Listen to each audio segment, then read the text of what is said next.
going on, guys? It's your boy Serrano. Welcome back to the channel. Today we're going to talk about these two budget devices in my hand. On the right I have the A3x from Umidigi. On the left is the Oukitel C17 Pro. Now the C17 Pro is probably the more powerful device out of the two. It has 64 gigabytes of internal memory storage, and it has actually 4 gigabytes of RAM, which is cool. Now you are getting 3 gigabytes of RAM on the A3x, but you're getting Android 10 OS out of box, which is really nice. This thing does have a 1512x720 pixels display. On the Oukitel C17 Pro, you're getting 1560x720 display. So you're getting some really good actually displays out of both devices. On the MediaTek, it's a quad core. On the Umidigi, a quad core MediaTek MT6761.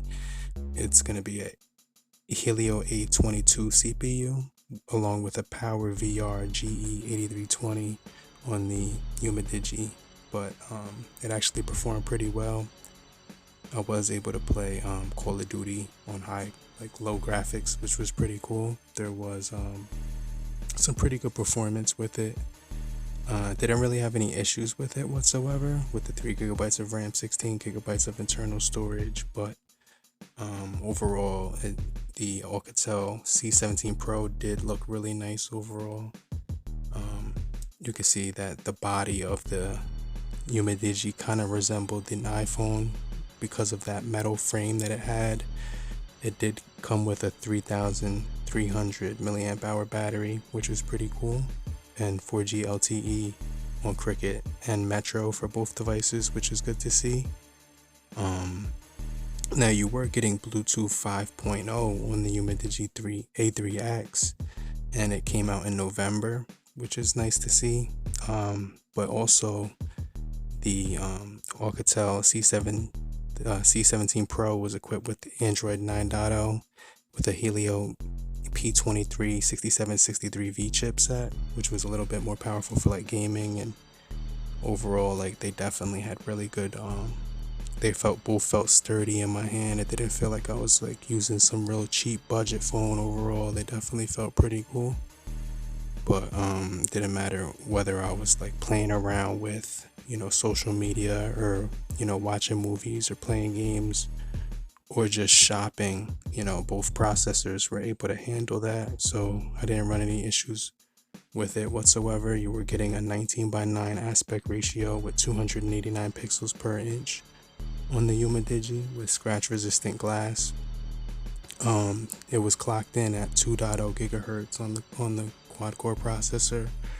Now, one of the problems I did have with the Umidigi was the video recording on the rear camera. When it recorded in 720 30 frames per second and 1080 30 frames per second, there was a software type of thing going on here where they need to update that pronto. But overall it did have a single front facing camera, which is 13 megapixels, and that was actually the more better camera in my opinion, because the 16 megapixel camera on it wasn't the best in the world with the 5 megapixel camera for depth sensors. But the picture quality was actually really good. It's just that the videos weren't good on the rear camera, but overall the front facing camera was actually really good for pictures and video, so I definitely like the front facing camera as well.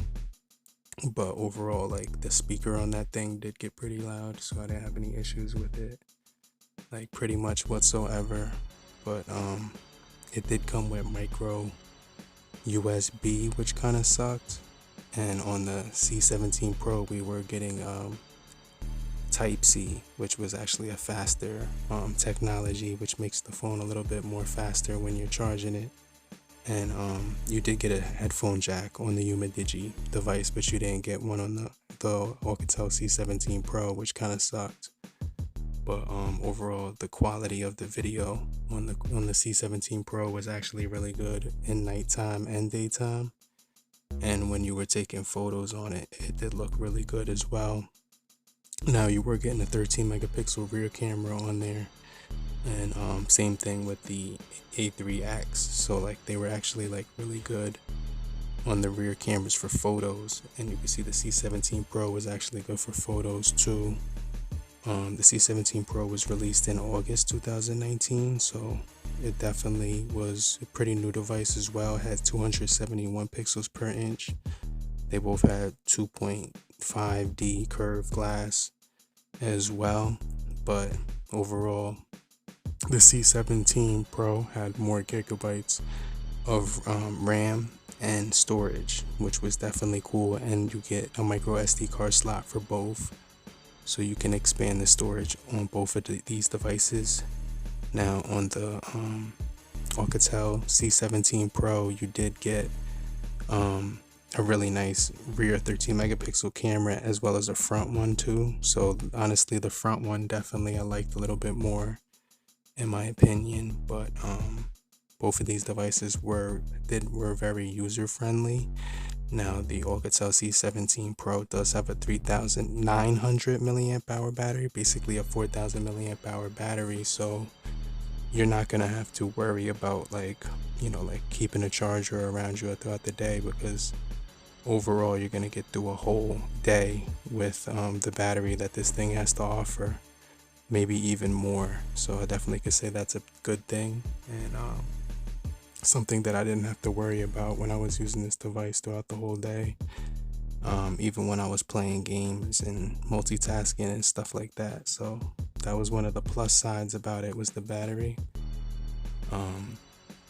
Now on the A3X, I think the plus side to this phone was the screen, and overall just like the colors of it, and even the processing speed, plus the price is really good. The charging speeds weren't the fastest in the world, to be honest, but overall, you were getting a lot of usability with it.